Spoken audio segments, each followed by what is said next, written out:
चलो मेरे बच्चों, सभी बच्चे भी जय मां सरस्वती का नाम ले भी।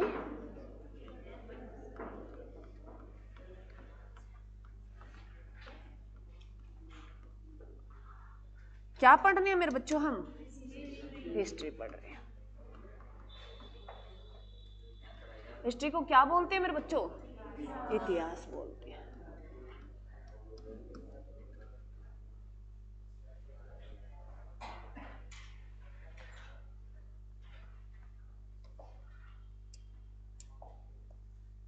इतिहास के जनक किसे कहा जाता है? इतिहास के जनक पूछ ले या पिता पूछ ले तो किसे कहा जाता है? हेरोडोट्स को कहा जाता है। और इसने कौन सी पुस्तक लिखी थी? हिस्टोरिका नाम की पुस्तक लिखी थी। बातें नहीं भी, आवाज आ रही है? हिस्टोरिका नाम की पुस्तक लिखी थी मेरे बच्चों।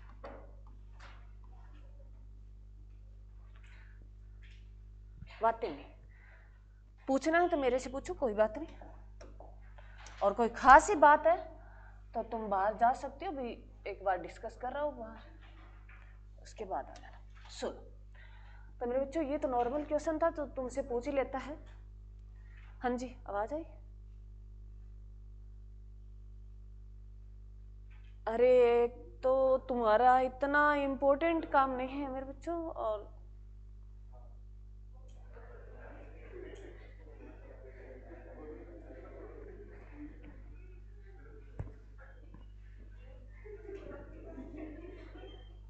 कमाल है।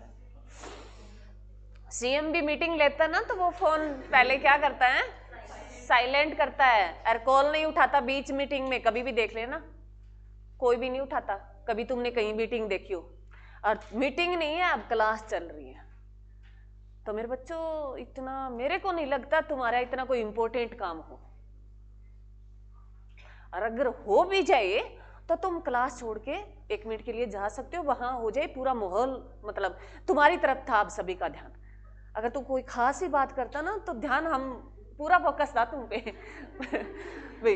तो मतलब ये होता है तो तुम बाहर चले जाया करो भाई, कोई खास ही बात हो जाए, कोई काम हो जाए। अरे तू बेवजह ही वायरल हो जाएगा इधर। चलो सुनो, कोई बात नहीं, जो भी है। चलो देखो मेरे बच्चों, हिस्ट्री इतिहास के जनक है मेरे बच्चों, हेरोडोट्स को कहा जाता है। पिता पूछ ले, जनक पूछ ले, कुछ भी तो है। जो इतिहास के पिता जो है किसको कहा जाता है? हेरोडोट्स को। और उसने एक पुस्तक लिखी, हिस्टोरिका नाम की एक पुस्तक लिखी थी। और जो अब हम हिस्ट्री में जो करने जा रहे हैं मेरे बच्चों, हम क्या पढ़ेंगे हिस्ट्री में? प्राचीन भारतीय इतिहास पढ़ेंगे मेरे बच्चों। क्या पढ़ेंगे हमें? प्राचीन भारतीय इतिहास पढ़ेंगे मेरे बच्चों।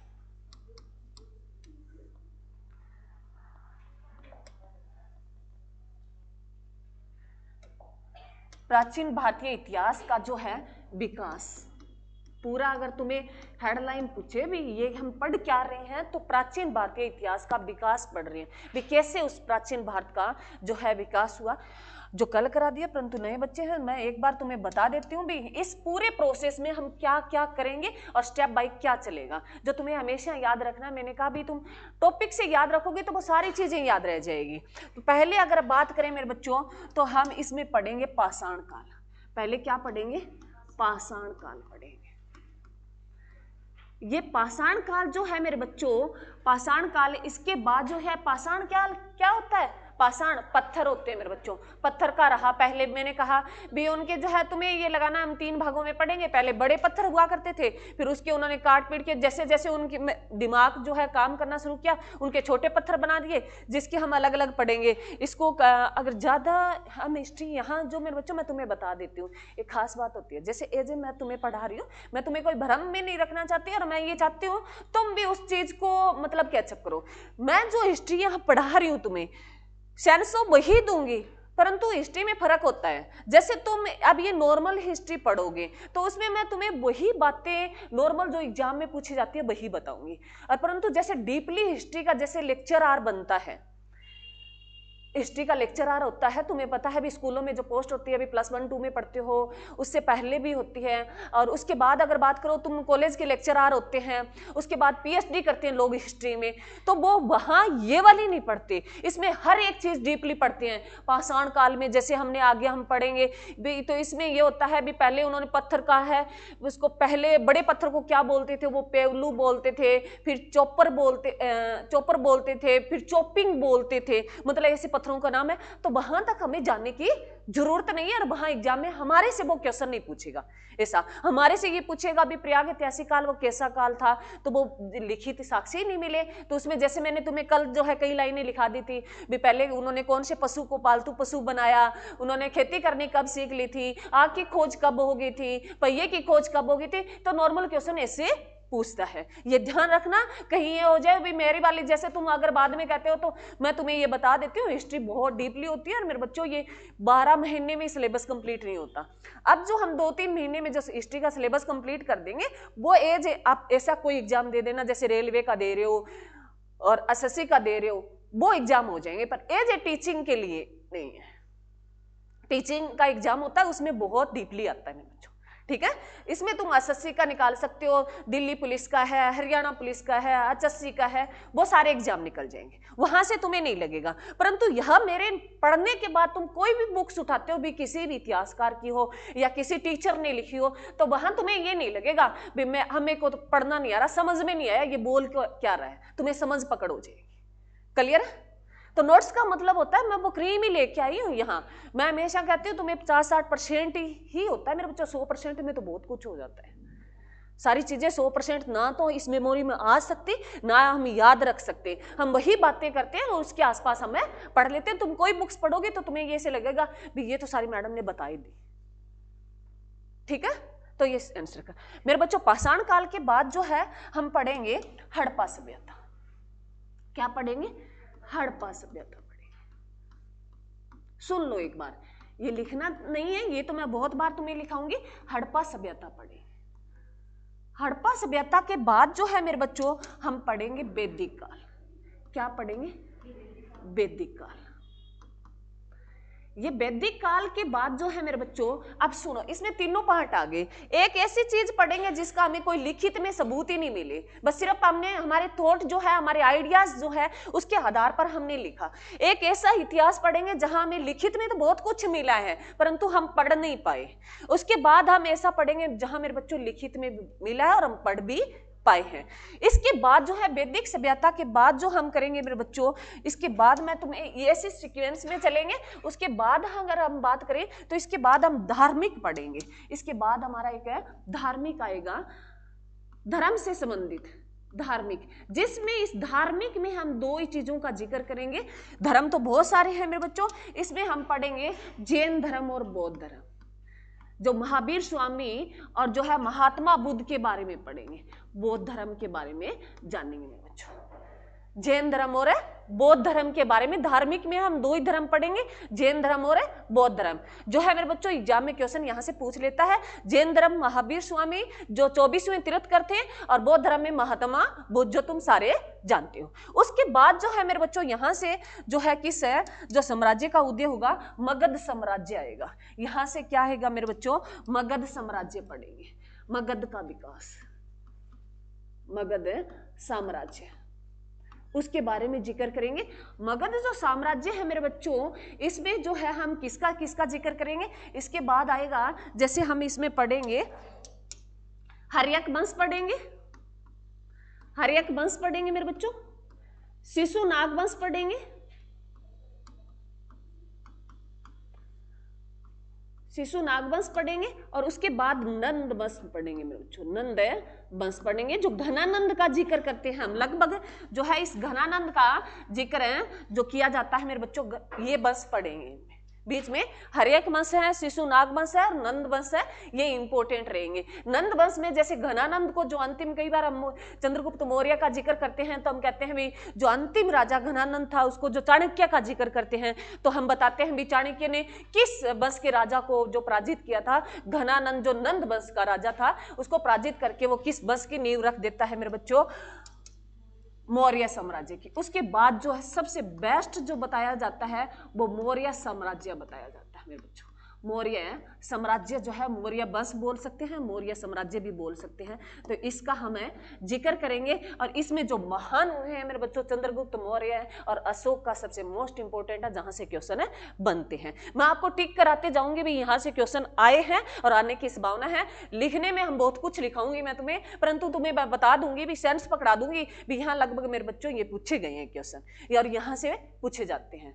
ठीक है, क्योंकि इसमें बीच में हम छोड़ नहीं सकते ना मेरे बच्चे, तो इसको ऐसे कंटिन्यू चलेंगे। मौर्य वंश के बाद आता है मेरे बच्चों मौर्योत्तर वंश आएगा। मौर्य वंश के बाद क्या आएगा? मौर्योत्तर वंश आएगा, जो मौर्यों से रिलेटेड था। मतलब धीरे धीरे ये वंश जो है अशोक के बाद क्या हो जाएगा? खंडित होना शुरू हो जाएगा। अशोक जो कलिंग का युद्ध लड़ेगा, जो 261 ईसा जो पूर्व जो है मेरे बच्चों बीसी में, जो 261 है बीसी में लड़ेगा, उसके बाद वो किस धर्म को अपना लेगा? बौद्ध धर्म को अपना लेगा और वो हथियार डाल देगा। तो उसके बाद धीरे धीरे जो है मौर्य वंश का पतन है शुरू हो जाएगा और उसके बाद जो उदय होगा, छोटे छोटे जो देसी और भी राजा थे वो आएंगे, वो उसको मौर्योत्तर वंश बोलते हैं। मौर्योत्तर वंश बोलते हैं मेरे बच्चों। क्लियर है? अरे समझ में आ रहा है? मौर्योत्तर वंश के बाद एक सबसे बेस्ट मौर्य वंश के रिलेटिव, जैसे मौर्य वंश था उससे संबंधित ऐसा वंश आएगा गुप्त वंश मेरे बच्चों, जिसको हम पढ़ेंगे गुप्त वंश मेरे बच्चों, जो गोल्डन वंश बोला जाता है। गुप्त वंश पढ़ेंगे, जिसमें फिर आएगा चंद्रगुप्त द्वितीय जो है, एक मौर्य में आएगा चंद्रगुप्त और फिर चंद्रगुप्त आएगा। हाँ, गुप्त। तो गुप्त वंश के बाद मेरे बच्चों इसका भी धीरे धीरे जो है पतन होगा और उसके बाद जो हम पढ़ेंगे गुप्तोत्तर वंश मेरे बच्चों। उसके बाद जो हम पढ़ेंगे कौन सा मेरे बच्चों? गुप्तोत्तर वंश मेरे बच्चों, बस पढ़ेंगे। उसके बाद ये गुप्तोत्तर वंश के बाद जो हम लास्ट में पढ़ेंगे मेरे बच्चों, वो कौन सा पढ़ेंगे? दक्षिण भारत का इतिहास पढ़ेंगे। दक्षिण भारत का इतिहास पढ़ेंगे, इनके बारे में पढ़ेंगे। और इसके साथ ही हमारी क्या हो जाएगी? ये प्राचीन हिस्ट्री जो है आपकी समाप्त है हो जाएगी। इतने पार्ट जो है मेरे बच्चों, मैं ये तुम्हें थोड़ा सा छोटा करके सारी दिखा देती हूँ भी हम किस तरीके से घूम के जाएंगे और ये सारा पढ़ेंगे। इस तरीके से पढ़ेंगे सारा, इस तरीके से हमारा चलेगा, जिसमें हम पहले पाषाण पत्थर के बारे में जो है, जिसका हमें कोई लिखित में सबूत नहीं मिले, उसके बाद हड़प्पा सभ्यता जिसके हमें लिखित में मिले परंतु हम पढ़ नहीं पाए, जिसको आदि ऐतिहासिक काल बोलते हैं, जो मैं अब लिखा दूंगी, कल भी लिखाया है। वैदिक काल पढ़ेंगे। वैदिक काल में हम सारे वेद जो है, ऋग्वेद है और जो हमारे बाकी वेद जो है, वैदिक काल को दो पार्ट में पढ़ेंगे। एक वैदिक ऋग्वेद काल होता है और एक उत्तर वैदिक काल होता है मेरे बच्चों, जिसका टाइम पीरियड तुमसे एग्जाम में पूछा जाता है। और जैसे इसमें जो वैदिक काल में जो है, उत्तर वैदिक काल में लोहे की खोज हो जाएगी, उससे पहले कांसा और तांबा जो है चलता रहेगा। उसके बाद जो हम पढ़ेंगे धार्मिक में जैन धर्म पढ़ेंगे और बौद्ध धर्म पढ़ेंगे। उसके बाद हम मगध साम्राज्य पढ़ेंगे। मगध साम्राज्य पढ़ने के बाद जिसमें महाजनपदों का जिक्र करेंगे, जो 16 महाजनपद हुआ करते थे उनके बारे में जानेंगे। उनमें फिर बाद में कई वंश पढ़ेंगे, हर्यक वंश पढ़ेंगे, शिशुनाग वंश पढ़ेंगे और नंद वंश पढ़ेंगे। इन पढ़ने के बाद हम मौर्य साम्राज्य का जिक्र करेंगे। मौर्य साम्राज्य के बाद मौर्योत्तर साम्राज्य आएगा, उसके बाद गुप्त वंश आएगा और गुप्त वंश के बाद है गुप्तोत्तर वंश आएगा और उसके बाद जो है दक्षिण भारत का इतिहास और आपकी प्राचीन हिस्ट्री कंप्लीट हो जाएगी। तो ऐसा तुम्हें ये पूरा का पूरा, तुम्हें अगर मैं कभी भी मान लो कोई भी कह दे भी कैसे स्टेप बाय स्टेप चली, तो इसके बाद ये तुम सर्कल में याद रखना, तुम्हें पूरी हिस्ट्री दिमाग में बैठ जाएगी।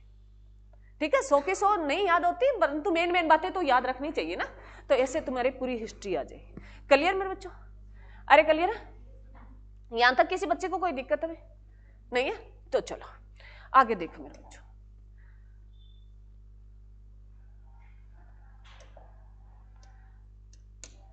जैसे मेरे बच्चों बात करें, अगर जैसे प्रयाग ऐतिहासिक काल, हम इतिहास में जो है क्या पढ़ते हैं पाषाण काल में मेरे बच्चों? प्रयाग ऐतिहासिक काल। एक मिनट मेरे बच्चों, मैं स्क्रीन थोड़ी बड़ी कर देती हूँ ताकि पेन भी थोड़ा मोटा हो जाए। प्रयाग ऐतिहासिक काल में बच्चों, प्रयाग ऐतिहासिक काल प्राचीन भारत को ऐसे 3 कालों में बांटेंगे, जो मैंने तुम्हें लिखा दिया है, परंतु यहां बता देती हूँ, ये मैंने कल तुम्हें बता दिया था, लिखे नहीं, जिस बच्चों ने लिख रखा है वो ना लिखे, और नहीं लिख रखा वो थोड़ा लिखने की कोशिश करें तो अच्छा रहेगा। ऐतिहासिक काल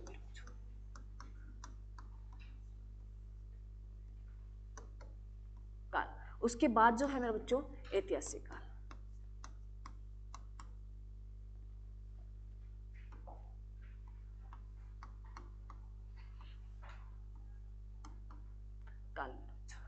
ये जो है हमने कल, अब सुन लो, सुनने पे ज्यादा फोकस करो, लिखिए तुम्हें हर जगह मिल जाएगी ये चीजें। प्रयाग ऐतिहासिक ऐसा काल है जिसका लिखित में कोई सबूत नहीं मिली, लिखित में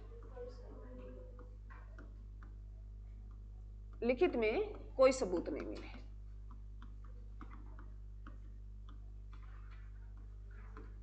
नहीं मिले। सिर्फ किन से आइडिया लगाया? पत्थरों से। किन से आइडिया लगाया मेरे बच्चों? पत्थरों से लगाया। उसके बाद अगर मेरे बच्चों बात करें आदि ऐतिहासिक काल की, हाँ, इसमें हमें लिखित में सबूत तो मिले हैं, हाँ, लिखित में सबूत तो मिले,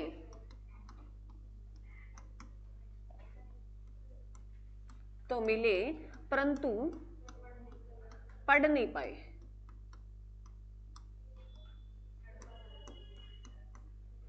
मेरे बच्चों, इसमें हम हड़प्पा सभ्यता का जिक्र करेंगे। इसमें किसका जिक्र करेंगे? हड़प्पा सभ्यता सारी इसमें आ जाएगी, ठीक है। उसके बाद जो है ऐतिहासिक काल मेरे बच्चों, ऐतिहासिक काल है जिसमें लिखित भी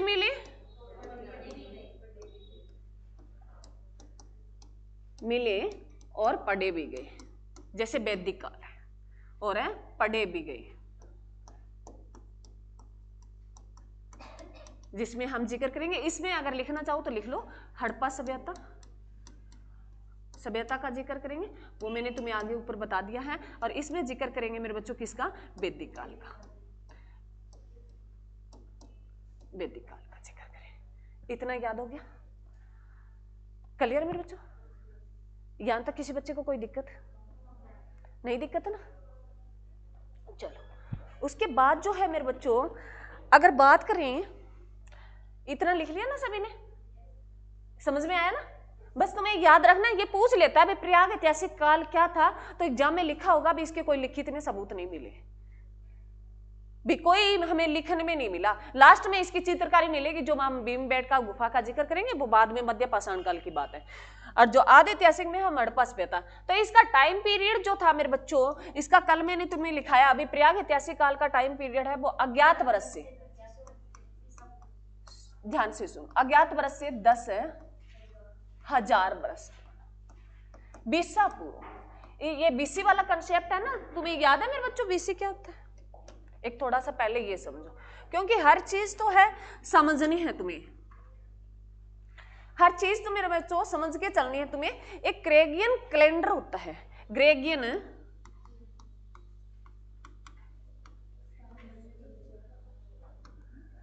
कैलेंडर होता है मेरे बच्चों, ग्रेगियन नाम का एक कैलेंडर होता है, उसके हिसाब से चलता है। ये ग्रेगियन कैलेंडर क्या है मेरे बच्चों? पहले बीसी और जो है एडी जो है मेरे बच्चों एक कैलेंडर है। सुन लो, लिखना नहीं है तुम्हें, सुनना है, सारी बातें नोट करने की नहीं होती, वो समझने की होती है। तो मेरे बच्चों जैसे यहां से लगे 1 ईस्वी, अब 2025 ईस्वी चल रहा है ना, तो 2025 कौन सी है? अब कौन सी सदी चल रही है? 21वीं सदी चल रही है, परंतु 2025 ईस्वी चल रही है। तो मेरे बच्चों ये 25वीं, तो कभी ये 1 भी तो थी ना, अरे कभी 1 साल भी जो था 1 भी है, फिर 2, 3 ऐसे बढ़ा। तो परंतु हमें कहते हैं भी ईसा पूर्व की घटना, ईसा पूर्व की घटना, यहां जो है कहते हैं भी ईसा मसीह का जन्म हुआ था, ईसा मसीह का, मसीहा या ईसा मसीह का जन्म हुआ था। क्राइसिस तुम ईसा मसीह तुम देखते हो, वो सूली पे लटका होता है ऐसे करके, प्लस साइन से उसको पढ़ते हैं ईसा मसीह को। तो को है, और तुम उसकी हिस्ट्री पढ़ना मेरे बच्चों ईसा मसीह की। यहाँ तो मैं कंप्लीट नहीं कराऊंगी, ना हमें याद करने की जरूरत है, इतना है भी ईसा मसीह के जन्म से बाद के टाइम को हम ईस्वी में पढ़ते हैं और पहले के जन्म को बिफोर क्राइस्ट से पढ़ते हैं। जो बीसी जो लिखा जाता है वो बिफोर क्राइस्ट होता है मेरे बच्चों, जो ईसा मसीह के जन्म से पहले की कहानी है, और वो ईसा मसीह के जन्म के बाद जो हम पढ़ते हैं उसको एडी से मेरे बच्चों पढ़ते हैं। ठीक है, याद रखना। ये सन जो है बीसी क्यों लगाते हैं मैडम, एसी क्यों लगाते हैं, तो एडी क्यों लगाते हैं, तो इसके ये जो है मेरे बच्चों याद रखना, ये ईसा मसीह से इसकी कभी तुम मूवी देखना, और जो है ईसा मसीह वाले अब तो हमारे कोई हो गए। और एक मेरे बच्चों, हमारा धर्म कभी भी मत बदलना। जिस धर्म में तुमने जन्म ले लिया, वैसे तो कोई धर्म नहीं है, भगवान अगर हम पढ़ते हैं, हमें पढ़ाया जाता है भी कि जो शिक्षा लेने का मतलब क्या है भी, हम सारे एक ही घर के प्राणी हैं, अरे एक घर ही जाना है, एक घर से ही आए हैं और एक घर ही है हमारा, परंतु यहां हमें बांट दिया गया। तो ये समझ तो हमारे में है ना भी, हम एक तो तुम किसी धर्म का विरोध नहीं करोगे, सारे एक जैसे हैं, वो थोट डाले गए हैं, और थोट डाले गए हैं वो मेरे बच्चों कभी भी नहीं निकल सकता। और अभी भी मैंने कुछ सुना है, मतलब मैं सुनी बातें होती है और देखती हूँ, कई है ना ईसा मसीह में जा रहे हैं लोग, तो मेरे बच्चों क्यों जा रहे हो तुम, मतलब मेरा ये नहीं है भी तुम नहीं जा रहे, मैं हमें क्यों कह रहे हैं मैडम, परंतु तुम्हारे आसपास का ऐसा माहौल है भी, तुम्हारे भी तो विचार बदल सकते हैं ना, अरे टाइम के अनुसार विचार तो बदल सकते हैं, जैसा माहौल होगा उस माहौल के अकॉर्डिंग हम अपने आप ढल जाते हैं। मैंने तुम्हें एक दिन एक कहानी सुनाई थी भेड़ों वाली, भी एक लड़की शादी करके जाती है और उनके वहां बहुत सारी भेड़ें रखते हैं, तो वो अपने मायके आके कहती है माँ वहां जो है भेड़ों की स्मेल आती है, तो जैसे भेड़ें जाती है तो स्मेल अलग सी स्मेल आती है ना हमें, तो वो कहती है वहां भैया आपने कौन से घर में शादी कर दी, वो झगड़ा करती है, कहती है आपने कैसे घर में शादी कर दी, वहां तो ऐसे स्मेल आती है, हर चीज में आती है, परंतु उसकी माँ कहती है कोई बात नहीं बेटा, धीरे धीरे हो जाएगा, सब कुछ हो जाएगा, तू तेरी तरफ से एडजस्ट कर लेना। माँ तो ऐसे ही कहती है सभी की।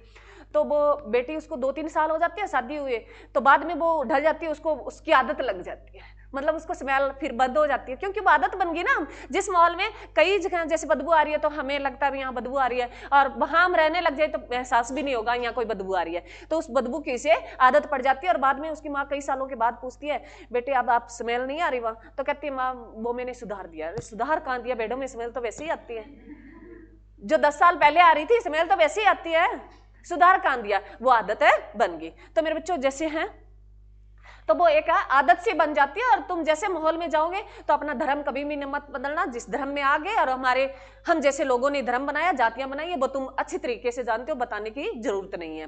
तो ये तो है ईसा मसीह वाला, मैंने सुना है कई धर्म बदल के जा रहे हैं, तो कभी मत जाना, तुम जिसको मानते हो उसी को मानते रहो, और एक ही चीज को पकड़ लो। तुम्हें जब भी ऐसा हो, आज का जो टाइम चल रहा है, बच्चे डरते बहुत हैं, कई चीज़ों से हमें डर लगने लग जाता है। कई बार हम ऐसी चीज़ जगह होते हैं, हमें अपने आप जो है कई चीज़ें हाई हो जाती है, तो हमें लगता है भी यहाँ कुछ है, तो अपने जिस भगवान को तुम पूजते हो उसका नाम लेना शुरू कर दो, अपने आप सब कुछ खत्म हो जाएगा, सब कुछ अपने आप हो जाता है। उसके ऊपर भरोसा रखो, वो सब कुछ करेगा। जहां कोई नहीं होता वहां वो होता है, ये मानते हो, और हमारे अंदर रहता है, तो बस उसी का नाम ही लिया करो, और कोई ऐसे धर्म के चक्रों में मत पड़ना मेरे बच्चों। और तुम्हारी जैसा है तुम उसे चलते रहो, भी मेरे हिसाब से कौन चलता है, मैं तो कहने को है एक टीचर एज है, टीचर तुम्हें बता रही हूँ। तो ईसा मसीह के जन्म से पहले हम किसको पढ़ते हैं मेरे बच्चों, बीसी पढ़ते हैं, ठीक है। और ये जो ईसा मसीह जो था, ये मात्र 33 साल का जो है व्यक्ति सूली पे चढ़ा दिया गया था, और इसके हर एक जो है किले रोपी गई थी आपको है, और जिसको हम आप प्लस इस नाम से पढ़ते हैं, इसी तरीके से वो खड़ा था, ठीक है, याद रखना मेरे बच्चों। अरे क्लियर रह जाएगा। आगे देखो हम पढ़ क्या रहे थे, वो जिक्र करते हैं। तो मेरे बच्चों ये बीसी था।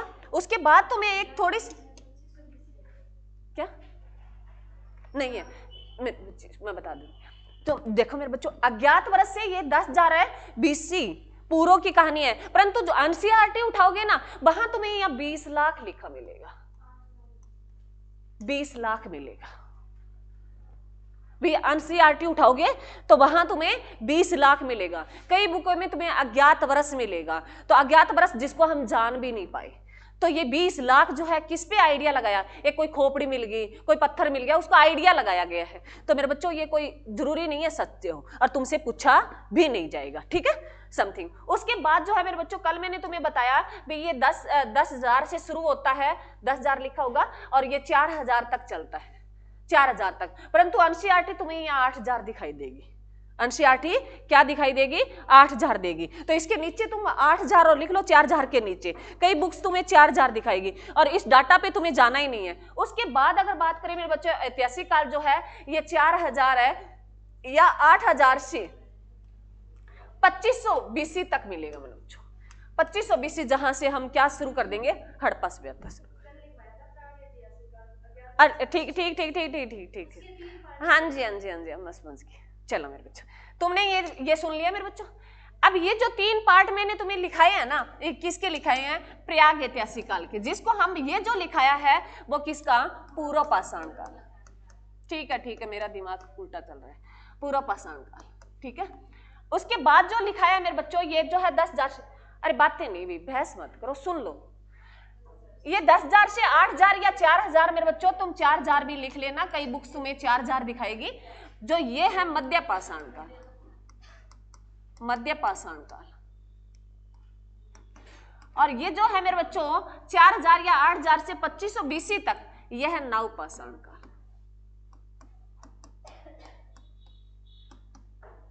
ये है मेरे बच्चों 3 पार्ट। क्लियर है? मैंने तुम्हें एनसीईआरटी की बता दिया, नॉर्मल बुक्स पढ़ोगे उसकी बात बता दी। क्लियर है? प्रयाग ऐतिहासिक काल को कितने भागों में पढ़ते हैं मेरे बच्चों? 3 भागों में पढ़ते हैं। किसमें? पूर्व पाषाण काल, मध्य पाषाण काल और नव पाषाण काल। अब सुनो, अब इसको प्रयाग ऐतिहासिक काल जो है, इसको भी प्रयाग ऐतिहासिक जो है, पहले उस पर चलते हैं।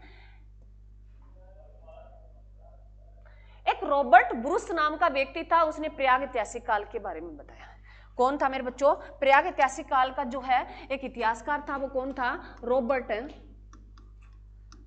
ब्रूस नाम का व्यक्ति था, उसने इसके बारे में लिखा है। तो अगर पूछ ले प्रयाग ऐतिहासिक का जो है, प्रयाग ऐतिहासिक काल का जनक किसे मानते हैं, तो रॉबर्ट ब्रूस नाम के व्यक्ति को मानते हैं। ठीक है? हिस्ट्री के जनक हेरोडोटस है। देखो इनमें भी डिफरेंस है, जैसे प्राचीन भारत पढ़ेंगे, मिडिवल पढ़ेंगे, मॉडर्न पढ़ेंगे, तो ये अलग अलग है मेरे बच्चों। सीधा इतिहास का पूछ लिया तो कौन है? हेरोडोटस है। और प्रयाग ऐतिहासिक काल का पूछ लिया तो कौन है? Robert Bruce.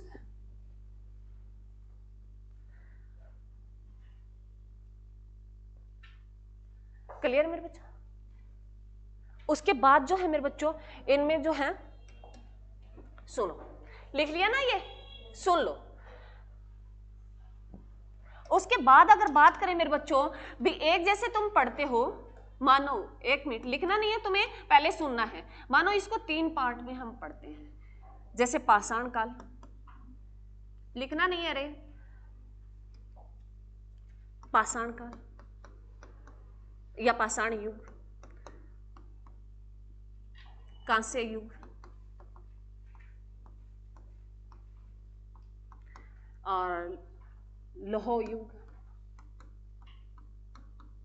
ऐसे तुम पढ़ोगे। ये भी 3, इनको और भी 3 पार्टों में डिवाइड किया गया। जैसे पाषाण काल को इसको ताम्र युग भी बोलते हैं। पाषाण काल को क्या बोलते हैं? इसको पाषाण काल को जो है ताम्र युग भी बोलते हैं, क्योंकि यहाँ तांबे की खोज हो गई थी।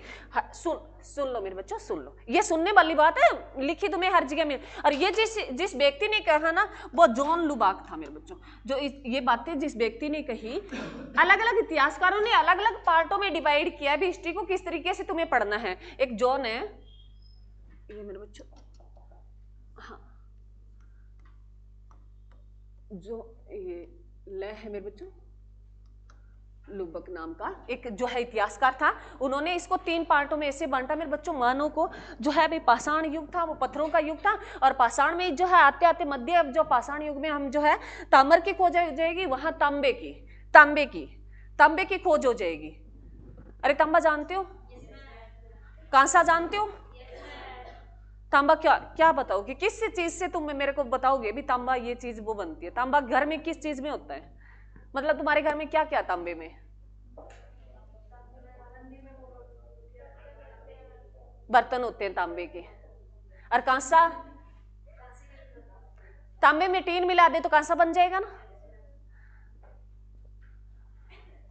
अब बीच में साइंस पढ़ ले, इसमें टीन जो धातु मिला दे तो मेरे बच्चा ये क्या बन जाएगा? कांसा बन जाएगा। कांसे में कैसे डिनोट करोगे तुम? जो ये बिजली वाली तार होती है उसमें जो तार होती है वो तांबे की होती है, कॉपर की होती है। और जो है तांबा मेरे बच्चों, एक जैसे हम मंदिर में लुटिया रखते हो कोई तांबे की रखते हैं। और कांसा मेरे बच्चों, कांसे की थाली होती है माँ की, जो दहेज में मिली होती है ना, कांसे की। अब तो नहीं मिलती भी, अब मॉडर्न में स्टील की मिलती है। और हो सकता है कोई स्टील पसंद ना करे, क्रोकरी क्या लिए सेट, तो वो अलग अलग है मेरे बच्चों।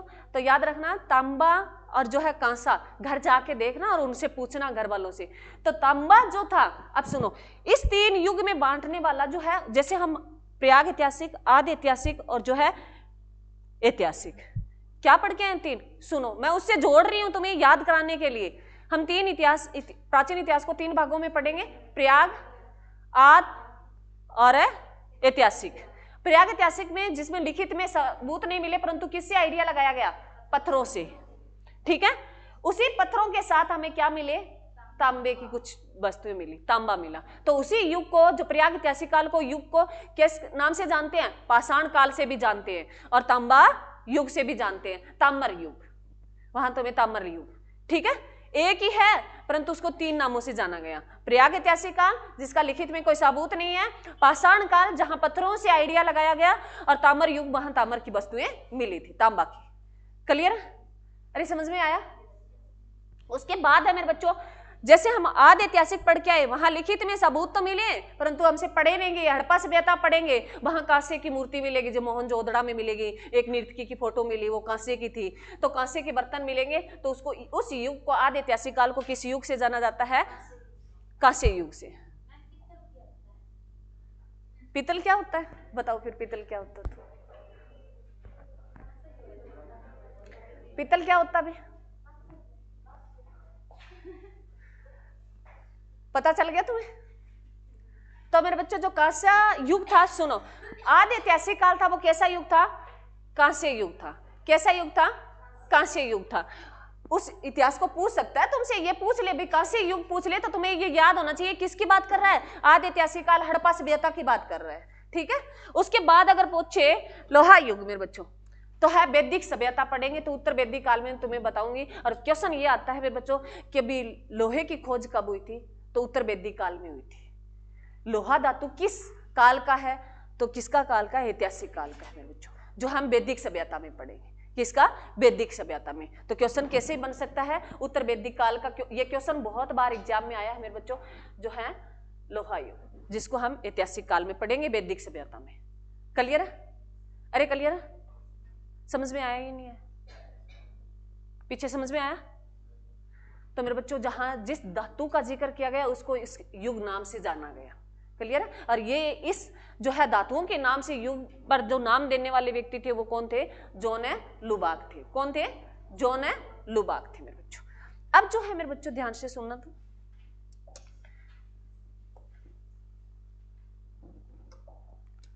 जैसे हम प्रयाग ऐतिहासिक काल की बात करें मेरे बच्चों, प्रयाग ऐतिहासिक काल की बात करें, बातें नहीं भी, बातें नहीं। प्रयाग ऐतिहासिक काल जो मेरे बच्चों कब से लेके कब तक है, 2500, ये अज्ञात वर्ष से और 2500 BC तक, BC तक चलेगा। इसको हम 3 पार्टों में पढ़ते हैं, जो मैं ऊपर लिख तो दिया है परंतु मैं यहां तुम्हें लिख देती हूं। जैसे इसको 3 पार्टों में डिवाइड करेंगे हम, कल मैंने तुम्हें बता दिया था, पूरा पाषाण काल,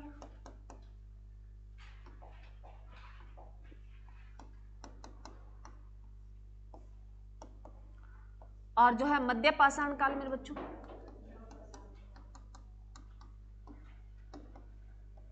और नव पाषाण काल मेरे बच्चों।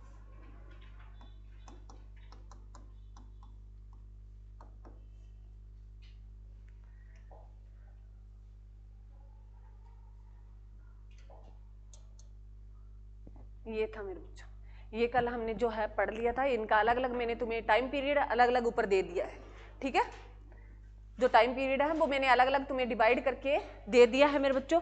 और इसमें सुनो, इसे जो है सुन लो, तुम्हें लिख तो कर लिया था तुमने, सुन लो। इसी प्रयाग ऐतिहासिक काल को मेरे बच्चों जो है पाषाण काल के नाम से जानते हैं, किसके नाम से जानते हैं? पाषाण काल के जानते हैं, और कौन सा? ताम्र युग के नाम से भी जानते हैं। तो ये एग्जाम में क्वेश्चन पूछ सकता है तुमसे भी, प्रयाग ऐतिहासिक काल को किस किस नाम से जानते हैं? तो तांबा युग, और है किसे? पाषाण काल मेरे बच्चों। ठीक है, क्लियर है? इसको जो है मेरे बच्चों, यहाँ जो पत्थर मिले थे, मैं तुम्हें बता रही हूं, कल मैंने बताया भी बड़ा पत्थर मिला, ऐसे कोई गोल पत्थर मिल गया, जो कोई गोल पत्थर है, बड़ा पत्थर मिल गया, तो उसको जो नाम दिया गया वो पेवलू दिया गया, पेवलू। फिर उसका जो है मेरे बच्चों थोड़ा सा माइंड विकसित हुआ, तो इस पत्थर बना के उसकी कटाई कर दी, एक साइड से उसकी कटाई कर दी, ये वाला जो है भाग हटा दिया गया, उसको चॉपर बोला गया, उसको चॉपर बोला गया। फिर उसके बाद जो पत्थर मेरे बच्चों इसकी दोनों साइड से कटाई कर दी, इसको चॉपिंग बोला गया, चॉपिंग बोला गया। है पत्थर तीनों ये पत्थर ही है मेरे बच्चों। तो तुमसे ये जो है, ये भी यहाँ कैसा वो है, कैसा युग था? तो मेरे बच्चों पेवलू चॉपर चॉपिंग युग जो था वो कौन सा था? पाषाण काल था। कौन सा था? पाषाण काल था, प्रयाग ऐतिहासिक काल था। क्लियर? ये बहुत डीपली क्वेश्चन है। ये जो चीजें हैं, जब तुम मान लो HPSC के एग्जाम निकालते हो, वहां रिटर्न में आता है, तो वहां हिस्ट्री ये पूछता है, वहां ये चीजें लिखनी होती है, हमें रिटर्न में आता है। HPSC का तुम एग्जाम देते हो, सब्जेक्टिव एग्जाम लेता है ना, वहां ये चीजें पूछी जाती है, वन लीनियर में नहीं आती ये चीजें। अरे क्लियर है? किसी बच्चे को कोई दिक्कत नहीं यहां तक?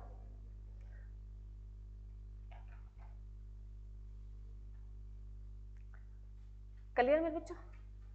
अब सुनो, इसका जो है मेरे बच्चों, कल हमने बहुत बातें इसमें बहुत की थी।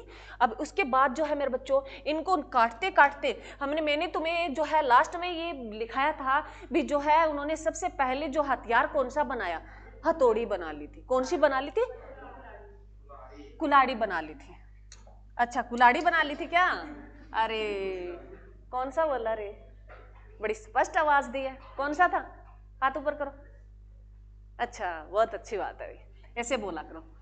एक मेरे बच्चों हथनोर, सुन लो, सही बात है, सही बात है, ऐसे बोलना चाहिए, स्पष्ट सुनाई दे, वही होता है। तो मेरे बच्चों इन पत्थरों को काटते काटते उन्होंने एक हथनोर, एक कुल्हाड़ी जैसा जो है एक हथियार बना लिया था उन्होंने। मैंने तुम्हें बताया भी, सबसे पहले जो उन्होंने किस हथियार की खोज की थी? कुल्हाड़ी, पत्थर की कुल्हाड़ी, उसको हथनोर भी बोलते हैं। हाथ से पकड़ते हो हथनोर, जो उसको तीखा करते करते वो हथनोर बना लिया था। ठीक है? अरे समझ में आया?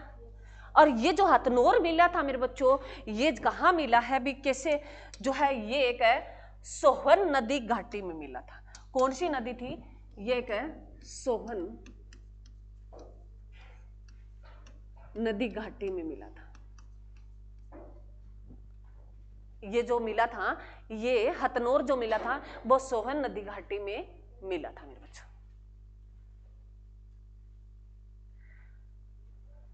क्लियर है मेरे बच्चों? और ये जो सोहन नदी घाटी है, ये मेरे बच्चों किस नदी के आसपास की है? ये सोहन घाटी जो पूछे तो ये सिंधु घाटी की, सिंधु नदी जो है या सिंधु घाटी की जगह है, वहां के आसपास का एरिया है। ये सोहन नदी जो है, उसकी जो सहायक नदियां हैं किसकी? सिंधु नदी की, उसके आसपास ये चीजें मिली थी। क्लियर मेरे बच्चों?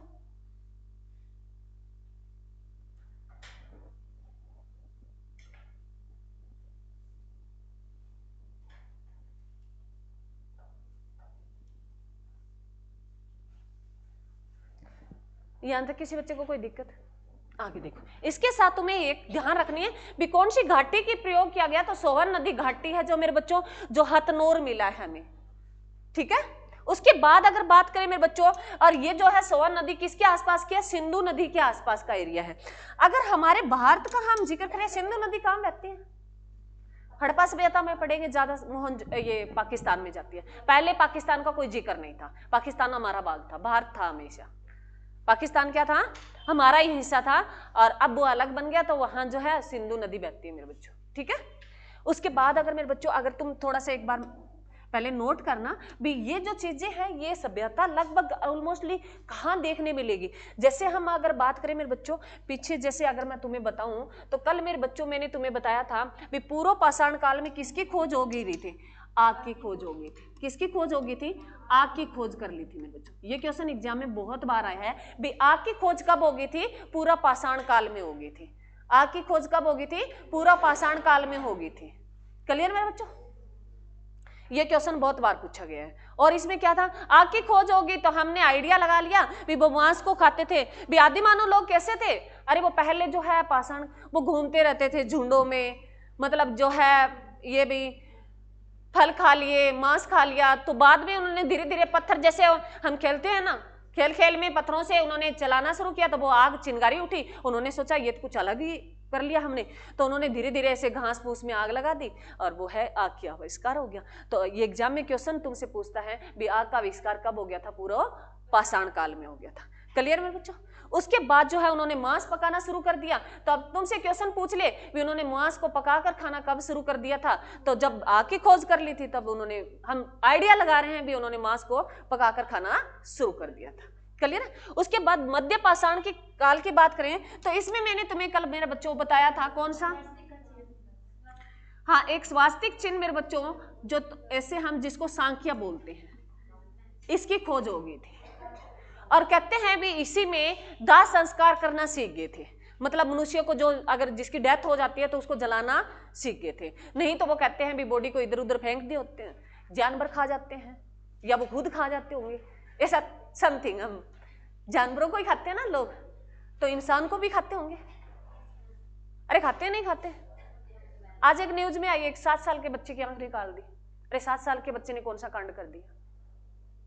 तो ऐसे लोग हैं, उनकी थिंकिंग है, वो पता नहीं भी किस तरीके से काम कर रहा है। अमृतसर की बात बोली गई है, इधर पंजाब की, तो वो अलग बात है। ऐसे आते रहते हैं मेरे बच्चों। तो इंसान को भी लोग जो कायरता से भी दूर है, तो उस टाइम तो उनको सेंस भी नहीं थी, उनको सेंस भी नहीं थी, मतलब उनके पास साधन नहीं थे। अब हमारे पास बहुत सारे साधन है मेरे बच्चों। तो अब साधन होते हुए हम ऐसे काम कर रहे हैं, तब सपोज करो उस टाइम तो कोई साधन ही नहीं थे, उनके पास चारा था। और मैंने कहा भी जैसे हमें मोल मिलेगा वैसे हम सीखते जाएंगे। तो हमारा प्रभाव जो है समाज का बहुत पड़ता है और संस्कृति का प्रभाव बहुत पड़ता है। एक हरियाणा में तुम अलग अलग जगह जाके देख लेना, तुम्हें अलग अलग चीजें मिलेगी। अब हमें लगता है हमारे साइड वाला जो है फतेहाबाद, हिसार, और जो हिसार भी नहीं मानती मैं, फतेहाबाद और सिरसा जो है लोग हमारे जैसे से मिलते हैं, हमें लगता है ये हमारे एरिया के हैं। हिसार साइड से, हम हिसार से निकल के उधर जाएंगे रोहतक साइड और जो है भिवानी उधर साइड जाएंगे तो हमें लगता ही नहीं है हमारे हरियाणा के लोग हैं क्या? लगता है? नहीं लगता। ये सोचते हैं अभी पता नहीं किस देश के हैं, देश ही है वो एक अलग है ना। तो हर चीज वो कहते हैं ना, पग पग पर जो है वाणी बदलती है, पानी भी बदलता है। तो वो वैसी कहानी है मेरे बच्चों। तो इसमें जो है स्वास्तिक की खोज जो है मध्य पाषाण काल में एक स्वास्तिक का चिन्ह मिला, तो ये आइडिया लगाया गया ये मध्य पाषाण काल का है। और इसमें वो लोग दाह संस्कार करना सीख गए थे। और इसके बाद जो है मैंने तुम्हें बताया था मेरे बच्चों, जो भाई मतलब जो चित्रकारी सीख गए थे वो शैल्य चित्र, वो इसी काल के बताए गए हैं। मैं व्हाइट कलर ले लेती हूँ, उसको शैल्य चित्र भी बोलते हैं, शैल्य चित्र भी बोलते हैं, चित्रकारी। शैल्य चित्र, शैल्य चित्र क्या होते हैं मेरे बच्चों? पत्थरों पे बने हुए थे। शैल्य चित्र क्या थे? पत्थरों पर बने हुए थे। शैल क्या होती है? पत्थर ही होते हैं। तो शैल्य चित्र कहां मिले? मध्य पाषाण काल में मिले।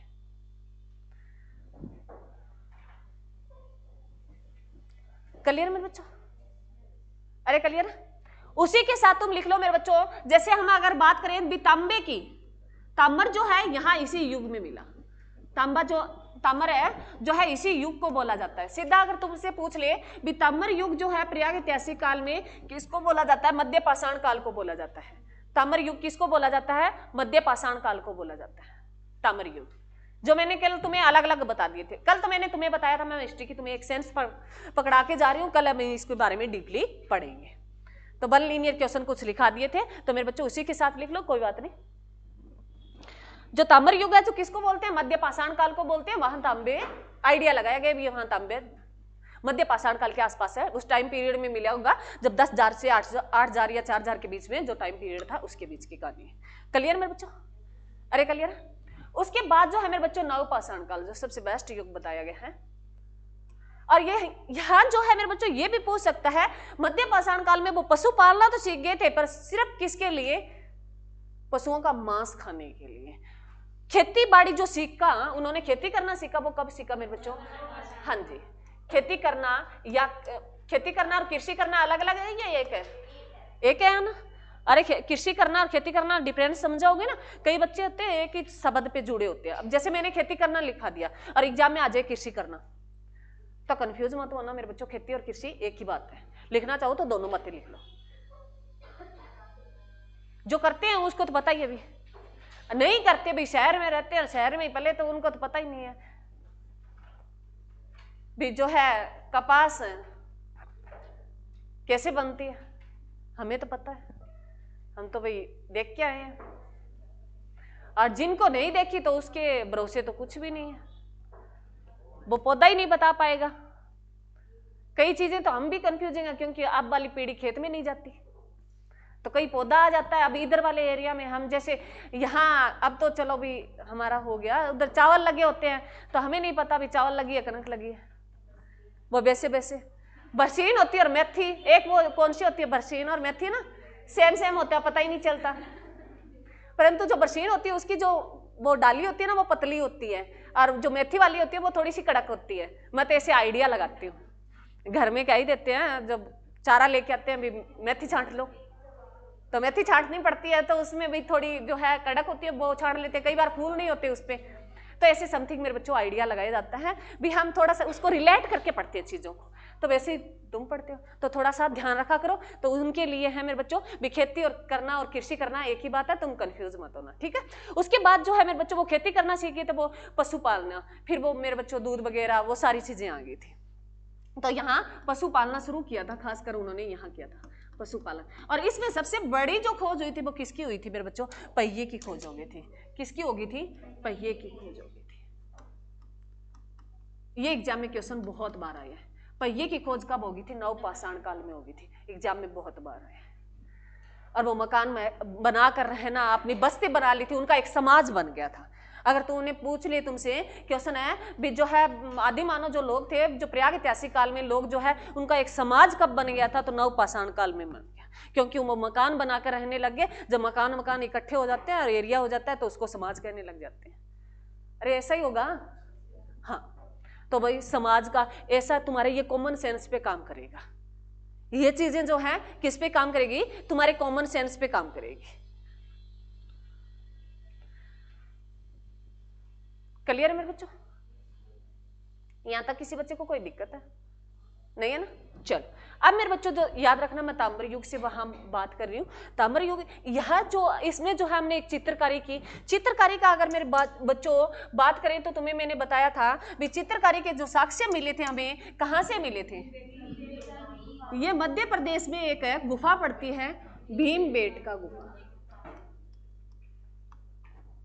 गुफा मेरे बच्चों। और इस शैल्य चित्र को गुफाई चित्र भी बोल सकते हैं, गुफा चित्र। तो एक ही बात है मेरे बच्चों, गुफा जो गुफा किससे बनी थी, पत्थरों से बनी थी। तो तुम कंफ्यूज मत होना, गुफा चित्र भी कह दे, शैल्य चित्र भी कह दे और चित्रकारी भी कह दे, तीनों एक ही बात है। ये किस में आ गई थी, प्रयाग ऐतिहासिक काल में आ गई थी। और प्रयाग ऐतिहासिक काल में अगर डिफरेंस पूछे तो मध्य पाषाण काल में आ गई थी। क्लियर है, परंतु इतना डीपली जाएगा नहीं, सीधा ही पूछ लेता है भी जो है जो चित्रकारी थी वो कब आ गई थी, तो प्रयाग ऐतिहासिक काल में आ गई थी। तो परंतु तुम्हें ध्यान रखना वो मध्य पाषाण काल में आ गई थी। क्लियर मेरे बच्चों, अरे क्लियर है।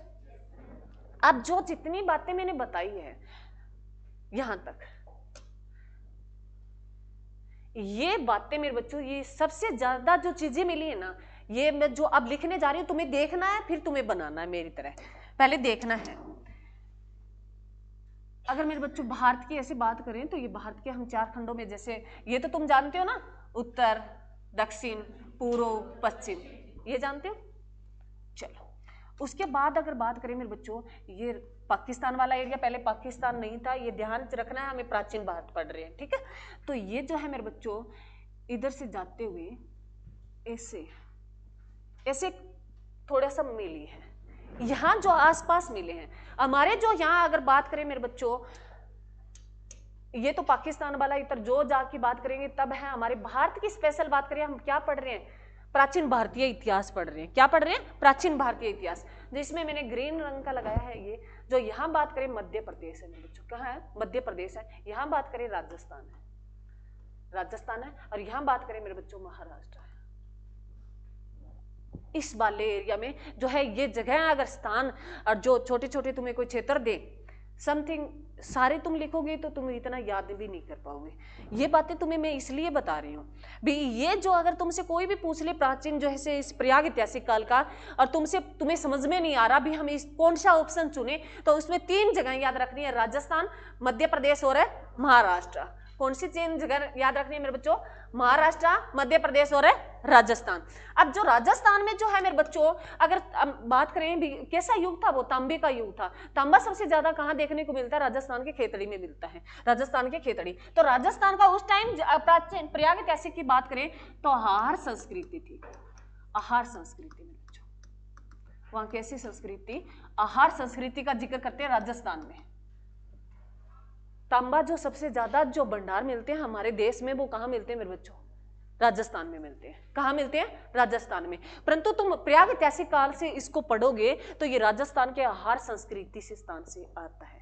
भी कहते हैं भी तांबा का वहां से आयात निर्यात होता था। अरे समझते हो, एक्सपोर्ट इंपोर्ट होता था, भी तांबा वहां से लेके आते थे।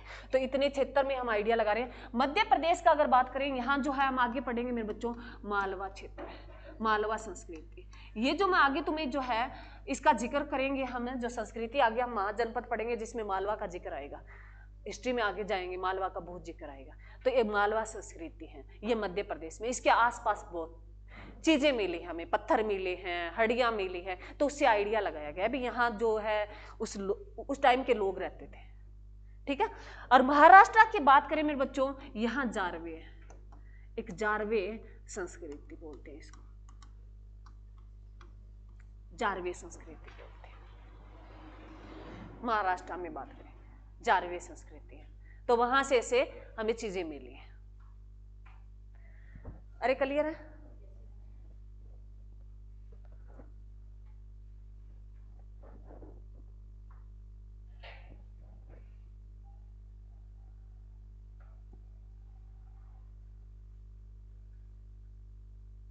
तो याद रह जाएगा ना भी एरिया कौन कौन सा था? राजस्थान, मध्य प्रदेश और बीच में महाराष्ट्र। ठीक है। अब तुम ये नहीं कहोगे मैडम महाराष्ट्र और राजस्थान के बीच में गुजरात भी आता है, इतना तुम्हें याद भी नहीं रखना। अब की बात नहीं कर रहे हम, प्राचीन भारत की बात कर रहे हैं। तो महाराष्ट्र भी नहीं था, बॉम्बे क्षेत्र था, फिर बाद में अलग बने ना महाराष्ट्र और गुजरात। तो याद रखना भाई, ये अगर एरिया पूछे प्रॉपर स्थान तो महाराष्ट्र का देगा या फिर वो मध्य प्रदेश का देगा या राजस्थान का। क्लियर है? राजस्थान की राजधानी बता दो रही, जयपुर। और महाराष्ट्र की राजधानी मुंबई, और मध्य प्रदेश की राजधानी भोपाल। जयपुर को क्या बोलते हैं? हवा महल कहाँ स्थित है? जयपुर में। और जो है आरबीआई का अगर हेडक्वार्टर पूछे कहाँ है? मुंबई में। आरबीआई का हेडक्वार्टर पूछे कहाँ है? नाबार्ड का हेडक्वार्टर पूछे कहाँ है? मुंबई। बैंक का ऑलमोस्टली लगभग हेडक्वार्टर पूछे तो कहाँ है? मुंबई है मेरे बच्चों। सिर्फ एक सिडबी का तुम्हें याद रखना, जो मध्य प्रदेश की राजधानी लखनऊ में पड़ता है। हाँ, उत्तर प्रदेश, मध्य प्रदेश बोल दिया क्या? हाँ, मध्य प्रदेश मेरे बच्चों, जो भोपाल त्रासदी हुई थी वो कहाँ हुई थी? हाँ, 2-3 दिसंबर 1984 को। और कौन सी गैस रिसीव होगी थी? Methyl isocyanide. याद रहने लगी ना? अब बताओ, मैंने याद कराया है तुमने खुद से किया? मैंने कराया, क्योंकि मैं रोज पूछती हूँ, और पूछती हूँ तो तुम्हें याद करना पड़ता है। एक दिन छोड़ देती, उसको मैं जिक्र नहीं करती बार बार, तो तुम याद भी नहीं रखते। अब ये चीजें तुम जब भी तुम्हें कोई भी किताब पढ़ते हो और ये आएगा तो तुम्हें कॉन्फिडेंस आएगा, अरे ये कौन सी बड़ी बात है, ये तुम्हें याद है। उसके साथ साथ वाली पढ़ दिया ना, तो ऐसे होता है मेरे बच्चों, बार बार चीजों को रिवीजन करने से। क्लियर है मेरे बच्चों? अरे क्लियर है? यहां तक किसी बच्चे को कोई दिक्कत? आगे पढ़ते हैं। या थक गए? तो इसके साथ मेरे बच्चों कल मैंने लिखा दिया था, वो मैं एक बार जिक्र कर देती हूँ। अगर पूछे बिब्बा जो है प्रयाग ऐतिहासिक काल का सबसे पालतू पशु कौन, किसको बनाया? पालतू पशु की बात करें, कुत्ते को उन्होंने पालतू पशु बनाया मेरे बच्चों।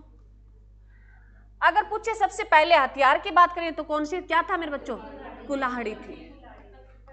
हाँ जी, कुल्हाड़ी पत्थर की थी। क्लियर है? उसके बाद उन्होंने पूछे भी खेती किसकी पहले की, खेती की बात करें या कृषि की बात करें, तो इस पे तो कल बहुत चर्चा की थी, जो की जिसको क्या बोलते हैं मेरे बच्चों, यव बोलते हैं।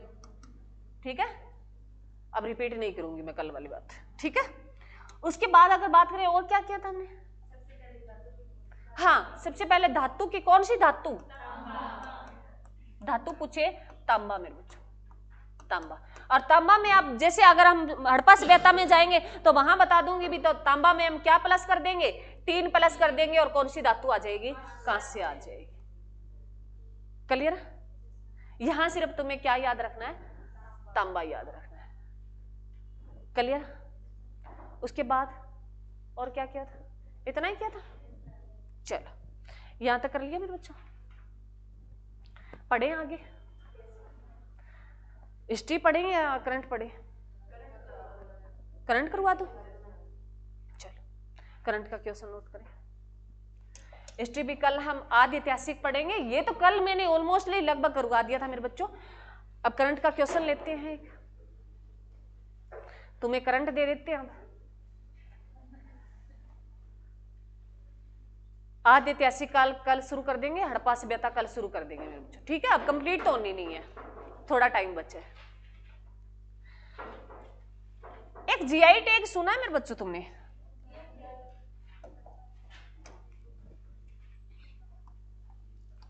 जीआई टैग मेरे बच्चों,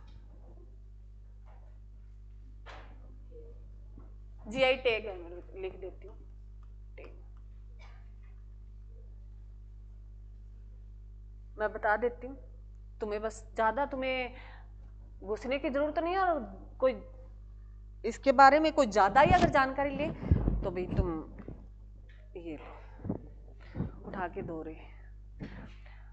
जीआई टैग जो है मेरे बच्चों, ये किसी कोई भी, जैसे मान लो खास जगह की खास कोई वस्तु हो, उसको मिलता है जीआई टैग। और कौन देता है, उद्योग एंड वाणिज्य मंत्रालय। लिखो, मैं लिख रही हूँ, कहाँ गया रे माइक, चलो लिखो मेरे बच्चों, इसको कौन देता है, उद्योग और वाणिज्य मंत्रालय देता है। लिखो जीआई टैग को कौन देता है, पहले तो लिखो,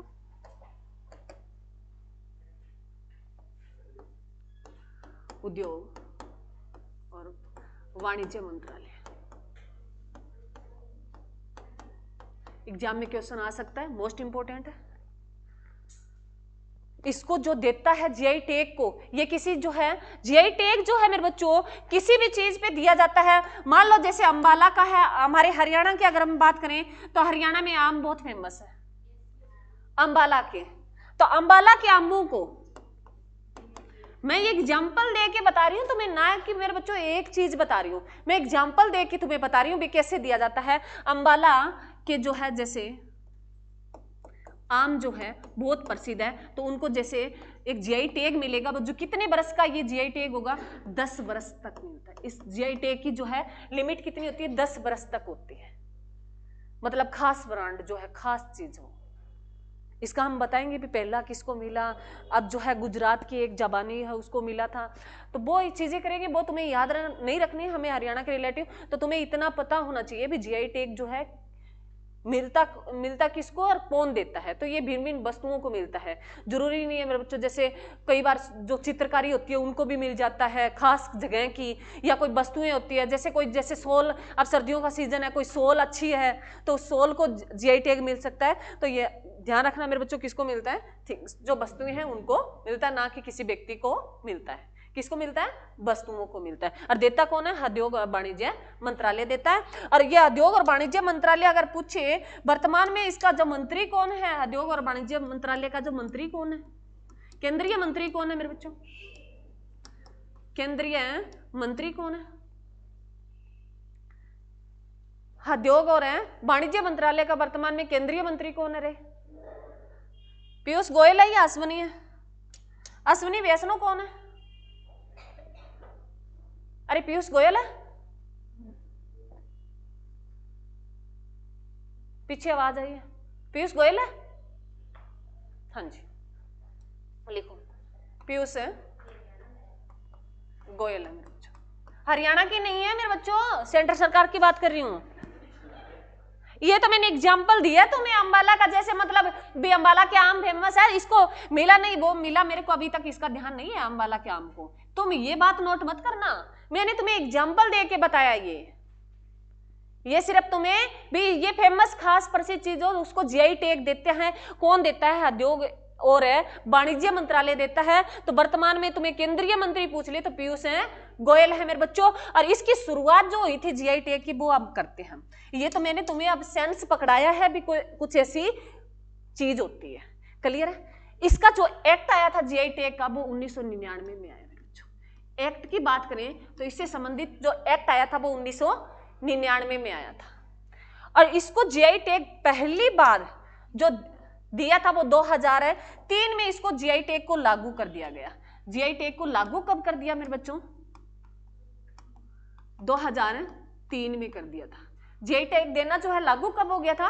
2003 में हो गया। एक्ट कब आया? 1999 में आया। परंतु पहली बार दिया गया वो 2004 में दिया गया। भारत में जो है पहली बार जीआई टैग दिया गया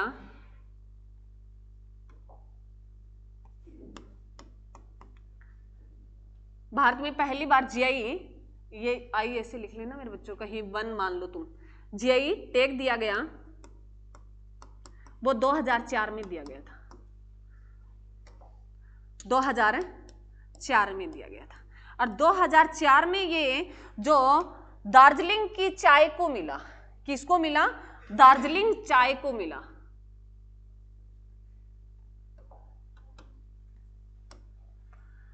दार्जिलिंग की चाय को मिला। मैडम ये कौन सी चाय आ गई? अभी नहीं पी हमने। कोई बात नहीं, आज लेके जाएंगे। दुकानदार को स्पेशल बोलेंगे, एक नाम याद होना चाहिए हमें तो ब्रांड का, दार्जिलिंग की चाय दे दे भैया। अब वो भी कंफ्यूज, उसको ही नहीं पता। उन्होंने कागज देख रखे हैं भी नीला है, हाँ वो ताज, उसको ही जानता है। सुनो, ये दार्जिलिंग की चाय कहाँ की है मेरे बच्चों? वेस्ट बंगाल की है। दार्जिलिंग की चाय कहाँ की है? वेस्ट बंगाल की है। क्या हो गया? दार्जिलिंग की चाय जो है कहाँ की है मेरे बच्चों? वेस्ट है बंगाल की है। तो समझ में आया मेरे बच्चों? बस तुम्हें ज्यादा इस पे फोकस नहीं करना, बस ध्यान रखना भी ऐसी कोई बल्ला होती है जो आई हुई है, क्योंकि इतनी चीजें कहाँ याद रहेगी, है ना? छोटा सा तो माइंड है, उसमें और भी बहुत सारी चीजें होती है ना? तो याद रखना मेरे बच्चों, कहीं ये जिक्र आ जाए और तुम्हें ये से पता ना हो भी जीआई का भी मैडम ने बताया नहीं।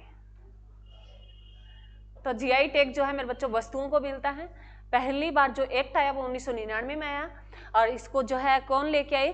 औद्योगिक एंड वाणिज्य मंत्रालय जो है, और उसके वर्तमान में केंद्रीय मंत्री कौन है? पीयूष गोयल हैं। और इसको लागू 2003 में किया गया और पहली बार दिया गया 2004 में। और किसको पहली बार दिया गया? दार्जिलिंग की चाय को, जो कहाँ की है? वेस्ट बंगाल की है। तो चाय सबसे ज्यादा भारत में पूछ ले कहाँ होती है?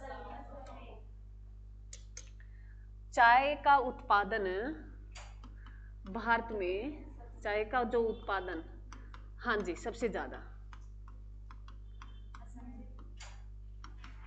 कहाँ होता है मेरे बच्चों? असम में होता है।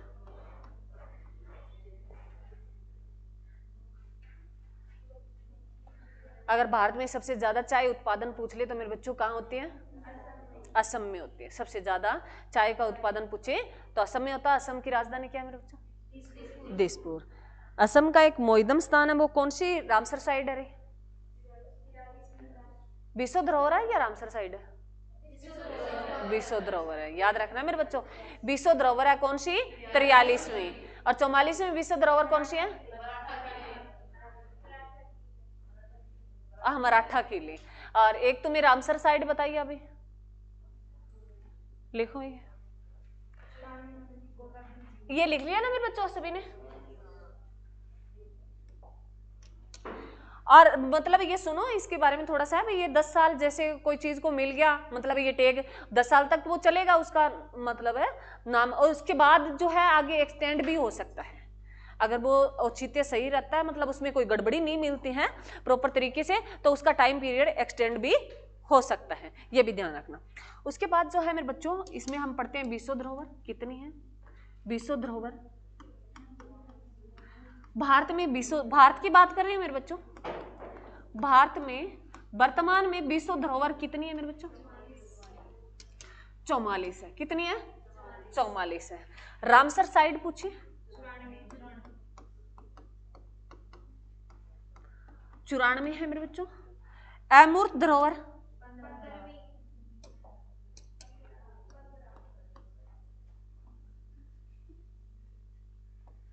मूर्त धरोहर मेरे बच्चों, हाँ धरोहर 15 है मेरे बच्चों अभी तक। और क्या लिखा है इसमें? ये लिखा ना, अब सुनो, ये लिख लो। भारत में विश्व धरोहर जो है अभी तक मेरे बच्चों 44 हो चुकी है। पहली जो धरोहर थी वो चिल्का झील थी। इसका तुम्हें लास्ट और पहला लिखा देती हूँ। वैसे तो मैंने तुम्हें बहुत बार बताया है, परंतु लिख लो। आगे से नहीं लिखाऊंगी इसको दोबारा, आज लिखा रही हूं। पहली धरोहर पूछे, फर्स्ट धरोहर पूछे मेरे बच्चों तो चिल्का झील है। झील पूछे तो ये चिल्का झील कहां पड़ती है मेरे बच्चों? ओडिशा में पड़ती है। चिल्का झील कहां पड़ती है? ओडिशा में। और भारत की सबसे बड़ी खारे पानी की झील यही है। हाँ, इसके बारे में लिखना चाहो पूरी लाइन लिख लो। अगर पूछे भारत की सबसे खारे पानी की झील, बड़ी भी है ये खारे पानी की झील, तो कौन सी है मेरे बच्चों? चिल्का झील है, जो कहां पड़ती है? ओडिशा में। ठीक है। 44वें नंबर धरोहर पूछे तो कौन सी है मेरे बच्चों? मैं इधर लिख रही हूं भाई इसको, 44वें नंबर की मैं यहां लिख रही हूं। सुन लो, अभी तुम्हें सीधा पूछ ले तुम्हें विश्व धरोहर कितनी है भारत में, तो 44 है। कितनी है? 44 है। ये पूछ ले 44वीं शामिल कौन सी की गई है, तो 44वें नंबर की जो शामिल की गई है वो मराठा किले किए गए।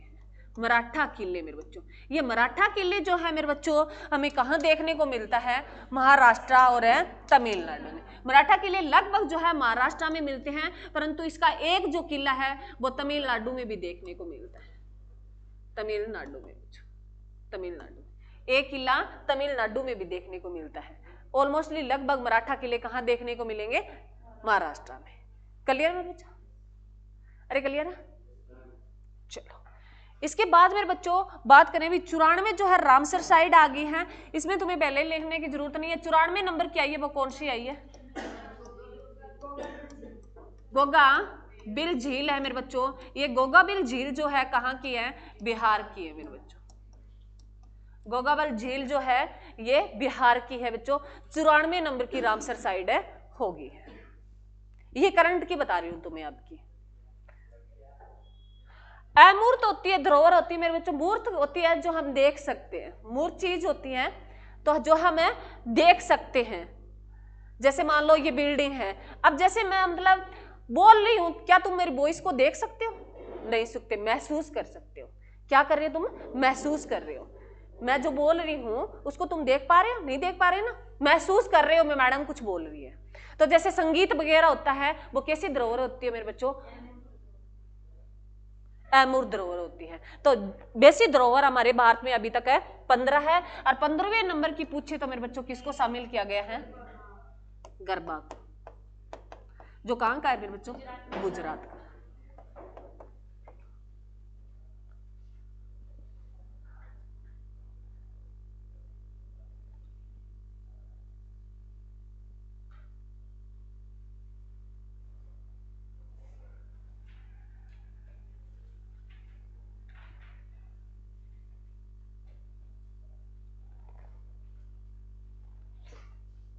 लिख लिया मेरे बच्चों?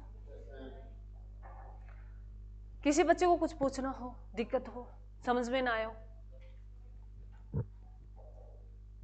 क्लियर मेरे बच्चों? चलो इसको बंद कर। थैंक यू मेरे बच्चों।